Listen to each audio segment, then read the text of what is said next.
বিসমিল্লাহির রহমানির রহিম। আসসালামু আলাইকুম ওয়ারাহমাতুল্লাহি ওয়াবারাকাতুহু। দয়া করে সবটুকু শুনে আপনার মন্তব্য করুন। আজকের আয়োজনে যা থাকছে: ইজতেমায় কেন যাবেন? মোহাম্মদ আসাদুল্লাহ ফকির। যার পরশে জাগে মহান রবের প্রতি প্রেম ভালোবাসার শীতলতা, যেখানে হয় মুসলিম উম্মার জন্য ঈমান আমলের সব কথা, যেথায় আসলে আকুল হয় মন প্রাণ, বয়ে আনে জীবনে পরিবর্তন। বিশ্ব মুসলিম উম্মার সাথে হয় মোলাকাত, গড়ে তুলে ভ্রাতৃত্ব বন্ধন।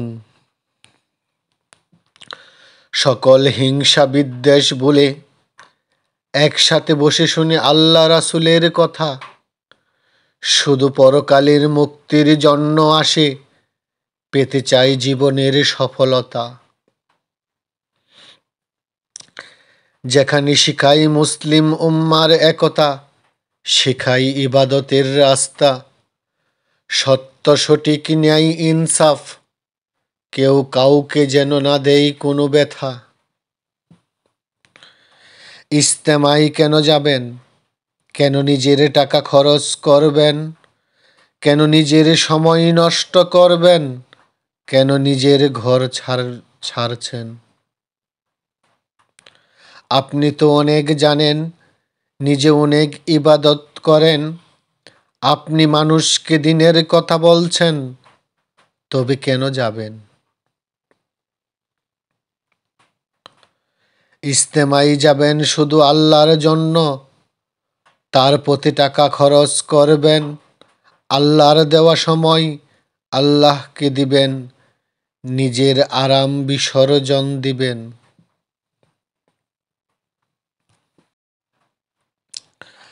আপনার জানা কি শেষ করে ফেলেছেন, নাকি শিখার বাকি আছে?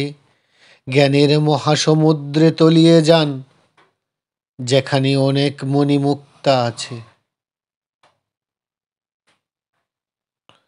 ইজতেমায় কেন যাবেন? কেন নিজের টাকা খরচ করবেন? ওখানে যা পাবেন আপনি তা কখনো কল্পনা নাহি করেছেন।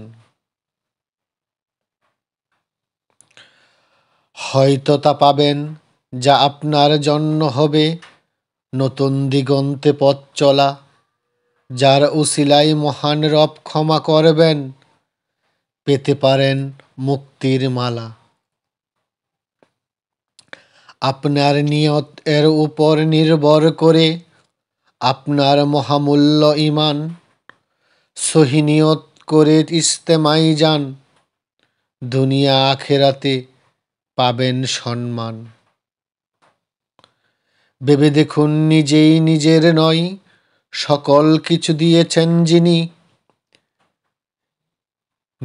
নিজের বলে আপনি কি হারাচ্ছেন সুন্দর জিন্দিগি? ইজতেমায় কেন যাবেন? কেন নিজের টাকা খরচ করবেন? কারণ কিছুই আপনার নয়, যার সব কিছু তাকে ফেরত দিবেন। তাহলে কি তুরাগের মোহনায় বিশ্ব ইজতেমায় যাচ্ছেন? এই অদম পাপীর জন্য মাওলার কাছে প্রার্থনা করবেন। সকলেই ভালো থাকবেন, সুস্থতায় থাকবেন। আল্লাহ ইজতেমা সফল করুন, আমিন। আসসালামু আলাইকুম ওয়া রাহমাতুল্লাহি ওয়া বারাকাতুহু।